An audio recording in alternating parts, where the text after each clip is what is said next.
Excuse me po, ma'am. Pasensya na po kayo, pero closed pa po kasi kami. In 20 minutes pa po kami magbubukas. Gusto niyo po umupo na lang po muna kayo? No. I'm okay. Ay, tubig po. Gusto niyo po? Ay, sandali, ikukuha ko po kayo ng tubig. Ito po. Magtubig na lang po muna kayo. Salamat.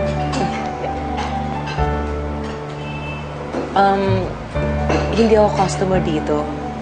Mami ako ng Ma'am Olivia mo. Ay, pasensya na po kayo, mama. Gusto niyo po ba tawagan ko po si Ma'am Olivia? Pupuntahan ko po siya sa office niya. Ako na lang pupunta sa office niya.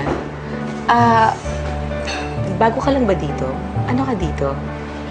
Opo, bago lang po ako dito. Supplier po ako. Kakay nga po pala.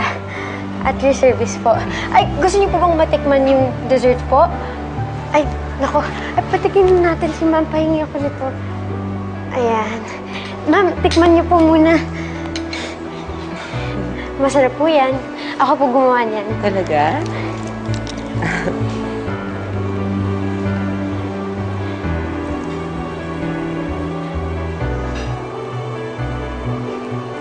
Ang sarap. Salamat po. Pastry chef ka dito? Ang bata mo pa. Alam ba ng mami mo na nandito ka?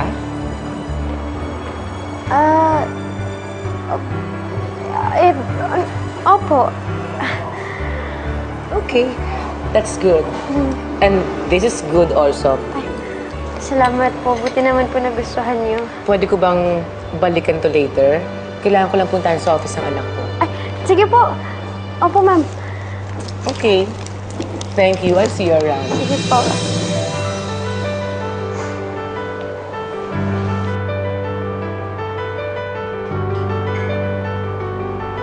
Mami pala ni Ma'am Olivia yun.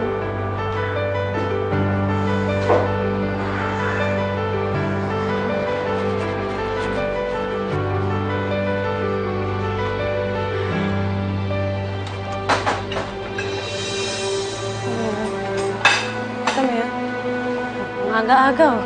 Sumipsip. At alam niya pa talaga kung kanino sisip-sip ha. Di ba? Ay, nako. So, Ma, nakilala mo pala si Kakay. Oo, at nakakatuwa siya. Masaya akong kausap siya. Hindi ko alam kung bakit. Alam mo, yan din ang naramdaman ko nung una ko siyang nakilala, Ma. Parang ang gaan-gaan ng loob ko sa kanya. Eh, bakit kasi hindi rin ganyan ang maramdaman mo kay Lance? Ma, iba naman si Lance. Si Kakay parang anak ko na yun eh. Don't tell me nagsumbong sa'yo si Lance. No, it's not that. Anak, kasi nagtataka lang kasi ako kung bakit palagi mo siyang tinatanggihan sa mga bagay na alam naman niyang makakapagpasaya sa'yo. Anak, can't you see? He wants you to be happy. Ma, masaya naman ako. Tingnan mo, maganda yung takbo ng negosyo. Magkasama tayo. Wala na akong ibang mahihiling pa. I know. But I'm sure there's something more that can make you happier. Kung meron man siguro, Ma, yun eh kung nabuhay ang anak ko. Siguro kung hindi siya namatay, kasama natin siya ngayon.